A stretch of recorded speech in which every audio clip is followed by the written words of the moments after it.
نحمدہ و نصلی علی رسول الکریم۔ بہت مبارک ہے ہر اس شخص کو جس کو اللہ نے حج پہ اس بار بلایا ہے۔ الحمدللہ ثم الحمدللہ۔ اس میں کچھ اگر چیزیں ہم نظریاتی طور پہ، قلبی طور پہ سمجھ جائیں، اپنا قبلہ درست کر دیں، تو انشاءاللہ یہ حج نہ صرف ہمارا وہ ٹک مارک تو ہو جائے گا اللہ کے دربار میں کہ حج ہو گیا، مگر یہ حج ہمیں قرب والا حج ہوگا۔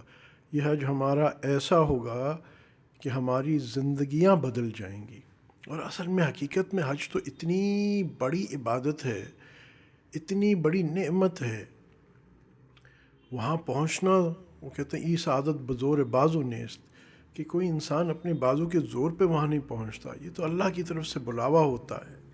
تو اتنی بڑی یہ عبادت ہے، نعمت ہے، کسی کو ایک بار ملی ہے، بہت خوش نصیب ہیں جو بار بار حاضری جن کی ہو جاتی ہے۔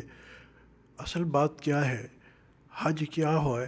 حج قبول اور مقبول تو وہ ہوتا ہے کہ جس کے بعد انسان کی زندگی کا دھارا بدل جائے، انسان صحیح معنوں میں اللہ کے عشق میں ڈوب جائے، یہاں تک کہ انسان اللہ کو پالے۔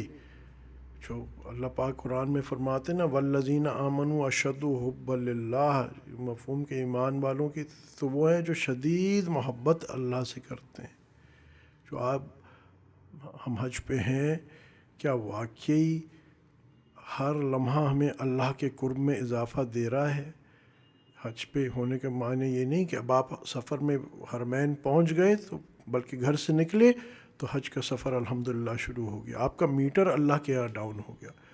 اور فقراء کے معنی میٹر کے یہ نہیں ہے کہ وہ جنت کے اجر ملنا شروع ہو گئے، وہ تو اپنی جگہ پہ ہے۔ اصل کیا ہے کہ اللہ کا قرب، اللہ کا عشق، اللہ کی محبت، اللہ کی معرفت ملنا شروع ہو جائے۔ اس کے لیے شرط کیا ہے کہ انسان دل والا حج کرے، اپنے دل کی، قلب کی آنکھ کھول کے، دل قلب اور روح کو حاضر کر کے اللہ کے گھر کا طواف کرے، بلکہ اللہ کا طواف کرے۔ جب وہ کعبہ کا طواف کر رہا، حقیقت میں ہم ان پتھروں کا تو طواف نہیں کرتے، مگر یہ جب قلب اللہ سے جڑا ہوتا ہے تو انسان جب طواف کر رہا ہوتا ہے، ویسے بھی اس کو طواف میں کعبے کو تو دیکھنا نہیں ہے، مگر جب اس کا قلب طواف کرتے ہوئے اللہ کے عرش کا طواف کر رہا ہوتا ہے، اس کا قلب، اس کا دل، اس کی روح دراصل اللہ کے عرش کے طواف کر رہی ہوتی ہے، تو پھر اس کے اثرات بھی اور ہوتے ہیں، اس کی زندگی بھی بدل جاتی ہے، اس کی اللہ پاک غم اور حزن دور فرما لیتے ہیں۔ قرآن میں نہیں آتا کہ اولیاء سے اللہ پاک، مفہوم ہے کہ اولیاء کو تو کوئی غم اور حزن نہیں ہوتا، تو کیا معنی ہے؟ اللہ پاک اس کی روح سے پریشانیاں اٹھا لیا کرتے ہیں۔ اور اصل پریشانی کیا ہے کہ ہمارے سے یہ جو گناہ کا بوجھ کسی طرح اٹھ جائے اور ہمیں اللہ کی اطاعت کی لذت آ جائے، کیونکہ ہر اطاعت میں اللہ کا قرب ہے۔ اور سب سے حج تو اتنا بڑا عمل ہے، اتنا بڑا عمل ہے، اس کی فضیلتیں آپ سب جانتے ہیں کہ جس کا حج قبول ہوا وہ ایسا ہی ہے جیسے ابھی پیدا ہوا، کوئی گناہ سے پاک ہوگا، اور بہت ساری فضیلت تو ہیں، اس میں کوئی شک نہیں ہے۔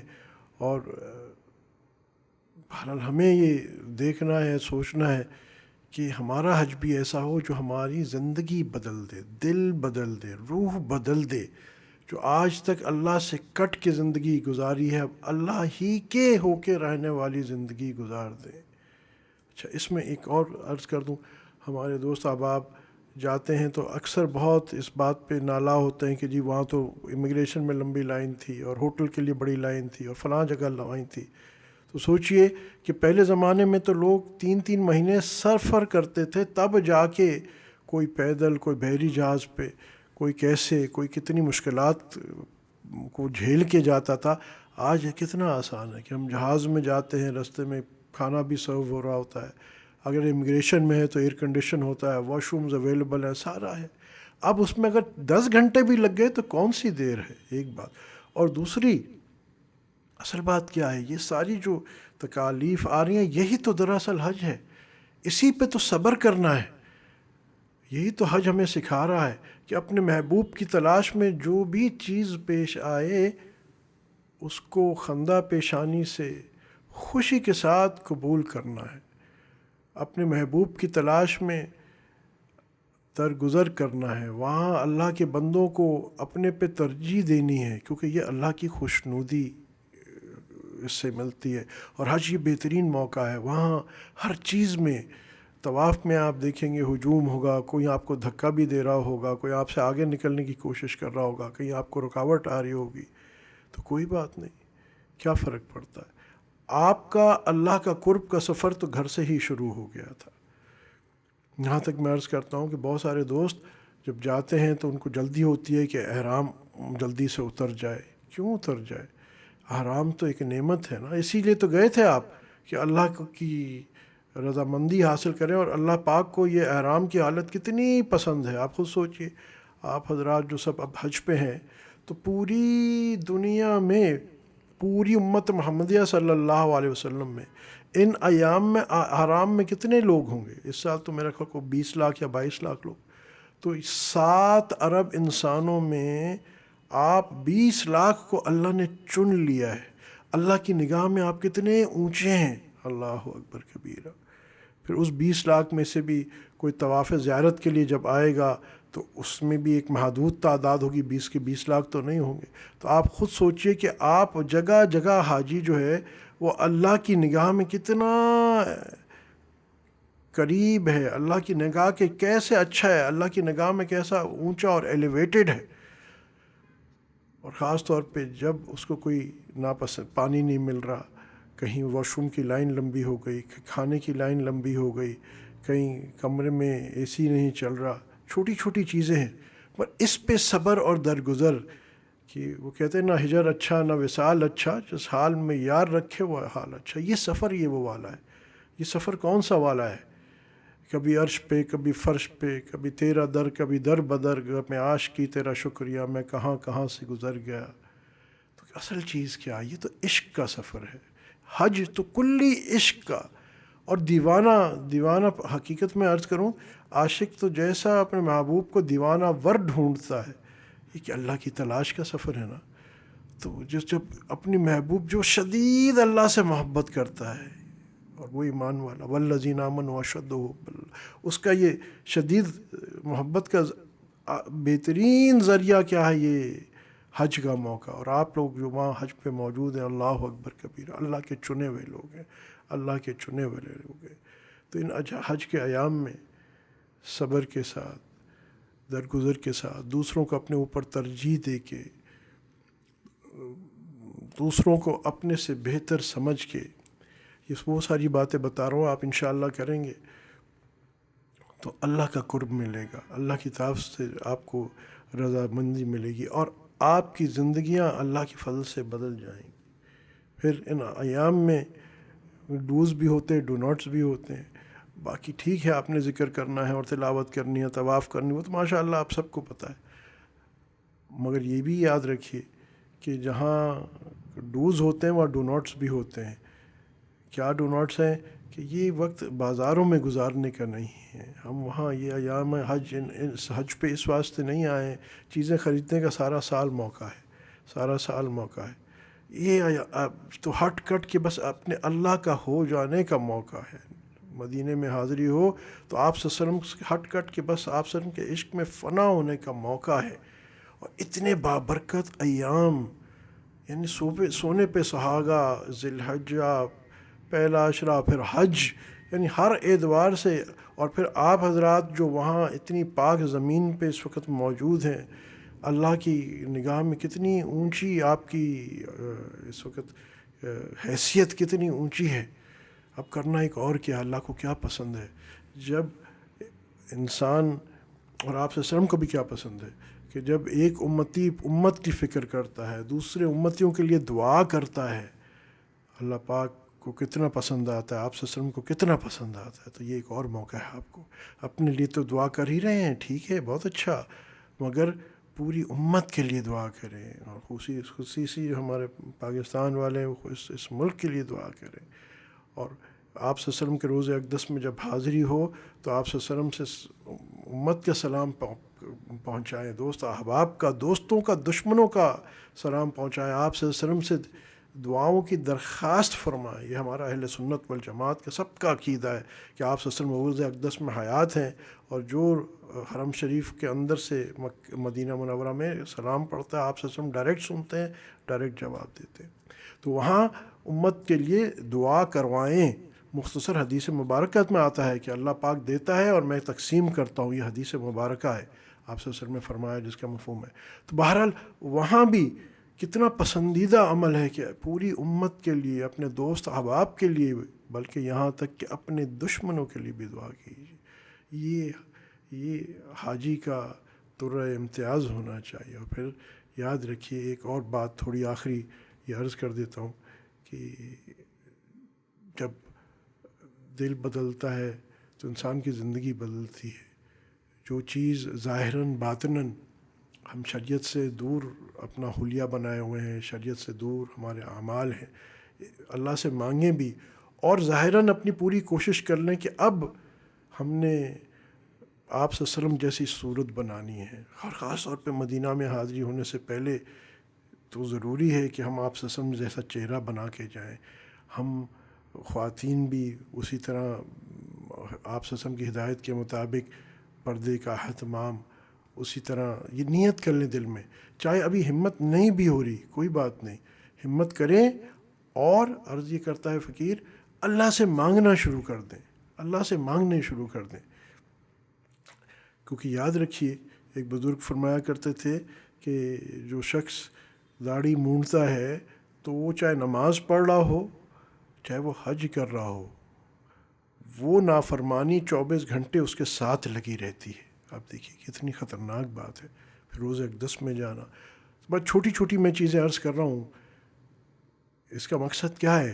اب اس نیت ہے کہ جو مرد حضرات ان کی داڑھی نہیں ہے، نیت کر لیں کہ ہم نے تو اپنا چہرہ، اور اس محبت سے نیت کریں کہ ہم نے اب آپ صلی اللہ علیہ وسلم جیسا چہرہ بنانا۔ اللہ تجھے وہ چہرہ پسند ہے تو وہ تیرے محبوب ہیں، تو ظاہری بات ہے ہمارے محبوب ہیں وہ تو بس اب ہم ان جیسے بن جائیں گے۔ یہ نیت کر لیں، کوشش کر لیں، اللہ سے مانگیں۔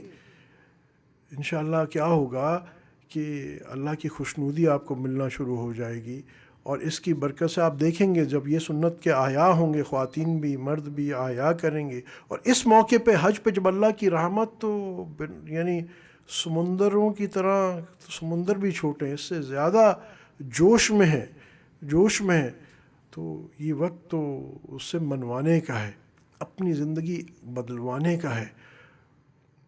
اللہ پاک مجھے اور آپ کو سب کو بار بار حج کی، عمرے کی توفیق عطا فرمائے، اور وہ حج جس میں ہر بار ہمیں قرب الہی بڑھتا ہوا محسوس ہو، اللہ کو ہم پاتے ہوئے اور زیادہ آگے نکلیں، اس کی معرفت میں آگے نکلیں۔ یہ نصب العین رکھیں کہ حج میں کیوں کر رہا ہوں، صرف فرض سر سے نہیں اتارنا، یا صرف ہر سال حج پہ الحمدللہ صرف نیکیاں نہیں کمانی۔ اصل چیز کیا ہے، اصل حج کیا ہے کہ مجھے میرا اللہ مل جائے۔ جاؤ طواف کرو دیوانہ وار، تلاش کرو اللہ کے عرش کے طواف کرو۔ جب کعبہ کے ارد گرد گھوم رہے ہو تو فکر مت کرو کہ میرے 10 طواف ہوئے، 20 طواف ہوئے، کوانٹٹی کی فکر نہیں کرو۔ کوشش کریں آپ زیادہ کریں، مگر جتنے کریں وہ عشق والے طواف کریں، وہ ایسا طواف ہو جو ایک طواف آپ کی زندگی بدل دے، جو ایک طواف آپ کو اللہ والا بنا دے۔ اللہ کے لیے کوئی مشکل نہیں ہے، صرف ہماری نیتوں کا کٹورا سیدھا رکھا ہو، اس کی رحمت، وہ کہتے ہیں رحمت الہی بہانہ میں جوہد، اور خاص طور پر حج کے ایام میں تو بس یہ کوشش کیجئے کہ اللہ کی خوشنودی کی تلاش میں نیت کرنے کے، یا اللہ میں تیری تلاش میں، تیری محبت میں طواف کر کے بس ایک ہی رٹ مان لے، مجھے یہی رٹ لگائیے طواف میں، اللہ مجھے تو تیری محبت، رسول اللہ صلی اللہ علیہ وسلم کا عشق چاہیے، بس اللہ اور اس کے رسول کی محبت چاہیے۔ یاد رکھیے آپ صلی اللہ علیہ وسلم کی محبت اللہ کی محبت کے ذیل میں ہی ہے، وہ الگ نہیں ہے۔